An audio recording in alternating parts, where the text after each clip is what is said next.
Okay, quick little project today. Battery cable burn up, it broke and overheated.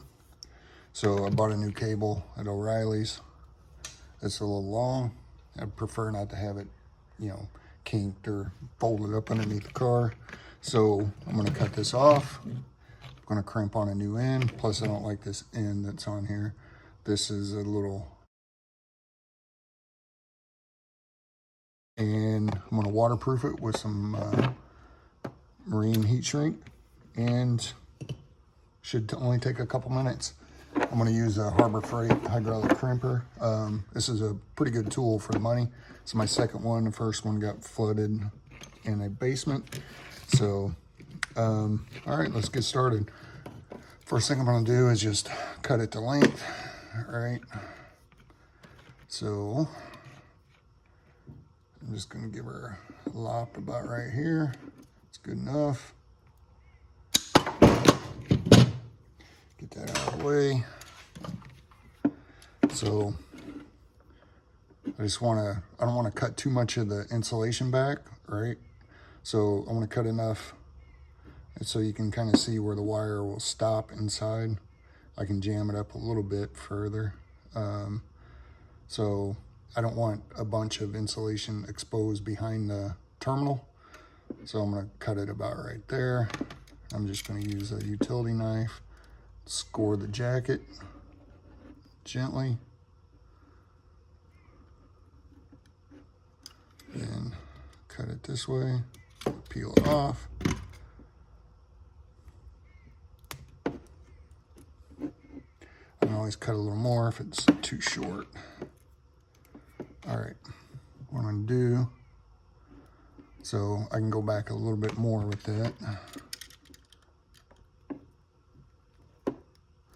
One thing you want to do is make sure you got the right size terminal for the conductor, right? You don't size it by the outer jacket, you size it by the size of the conductor. So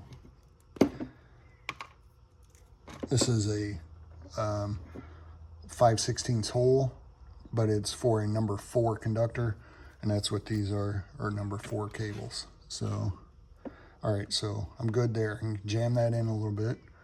And if you can see, I'm pretty much, I just got a little bit exposed because I didn't cut real straight, but that's fine. I'm using waterproof heat shrink. All right, next thing I'm gonna do is get the crimper set up. Pretty easy. If you've never used a hydraulic crimper, these things are great. All right, so you slide those in, all right? Just make sure that you're, they're the same on both sides, so it don't matter on this. So it's just like a hydraulic jack, right? You close it, and you can, all right, there we go. Move this out of the way. Just a little work here. So what I like to do is put the terminal in the dies and close it up instead of trying to hold the wire and the terminal and the crimper and everything all at once. I like to line it up like this, right? And get the heat shrink on. You don't want to forget that. All right, here we go. All right, since I have a little bit of pre-crimp on that, I can really push that cable in there, right? Let me pull this back a little more so we can see. Give it a little pre-crimp. Really jam that cable in there. Then I'm just gonna set it on the bench and give it a pump until it quits pumping. It'll get real hard.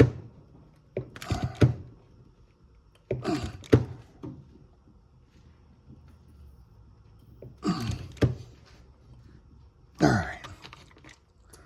You don't need to blow a gasket crimping it. So this is a good crimp. So basically what you're trying to do with a hydraulic crimper is take all the air gap out of the cable. So let me cut this off here, right? Let's see. I'm just gonna give this a quick cut.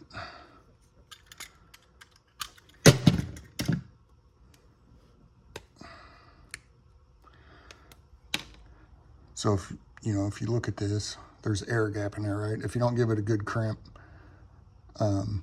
basically all that air gap becomes high resistance connections, allows corrosion to build up. So with a good hydraulic crimp, it pushes all that air gap out of there and makes for a lot better connection.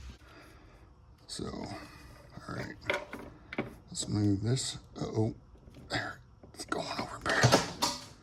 There we go. All right, when you're doing your heat shrink, right, you don't want to go so far that you're covering your contact surface and preventing a good tight connection. So I like to just push it up until, about the diameter of the washer that's going to go in here won't hit it. So, and with heat shrink,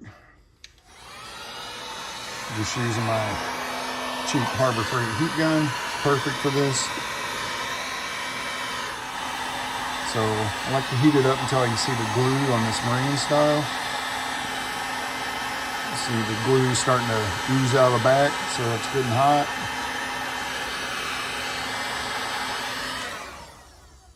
All right, that's it. Good replacement cable. It's the same as the other one.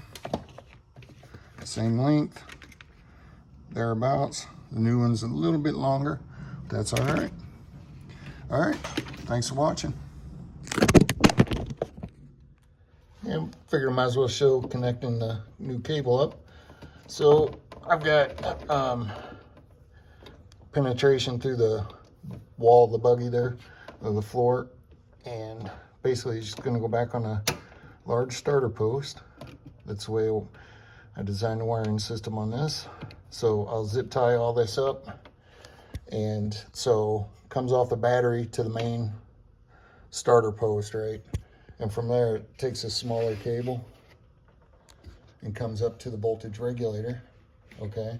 So this is your main power for the voltage regulator. So when the battery's connected, right, this is always hot here. So, and on the other side of that, there's another feed, right, that goes. So on the other side of that, right, this is coming straight up, basically this is coming straight from the battery. The other side comes down here to my circuit breaker, and the circuit breaker feeds all the power up front. So, which this is typical on older vehicles, right? The starter solenoid, start circuit, and the charging circuit, or at least part of the charging circuit, is not protected by a fuse. It's all power all the time. But, these things, they don't draw any power when they're not being used, so that's okay. And the circuit breaker, this actually acts as an extra security device, right? So I can trip the circuit breaker when I'm parked. And this, along with all my other protections, it makes it a little harder to steal. But, if you just look back here, you can kind of see it. So, all right, let me get this hooked up and I'll show you how I connect everything. All right, I got that tight, right? So now I just need to zip tie this stuff back together and pull my loom back over this so it keeps it from flopping around. Let me get the zip ties on this. All right, gonna use my little trimmers there. Make sure it's nice, not sharp. I think these are like $4 or $5 at Harbor Freight. Cheap tool, very effective. I've cut thousands of zip ties with these things. That's the only thing I cut with them though. So, all right, put this little loom back on here, and we'll get some zip ties around that. All right.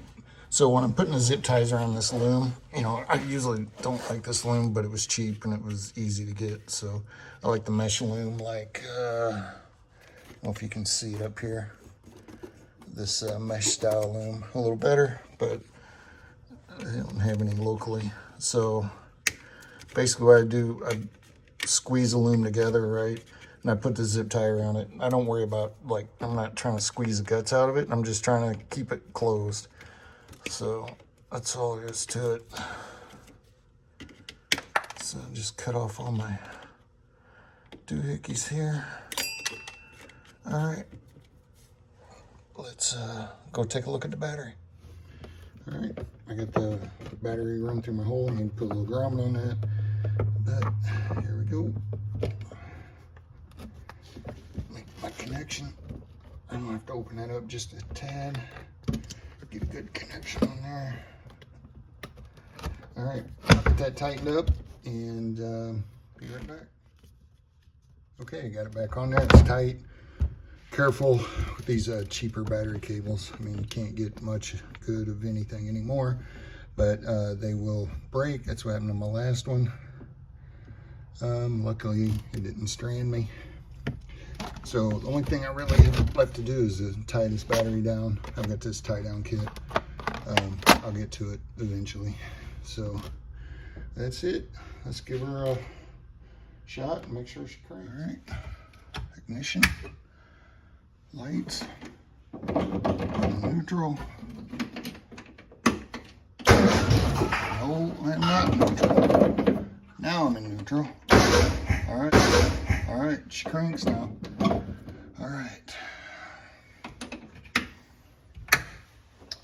All right, well, that's it. Thanks for watching and see you next time.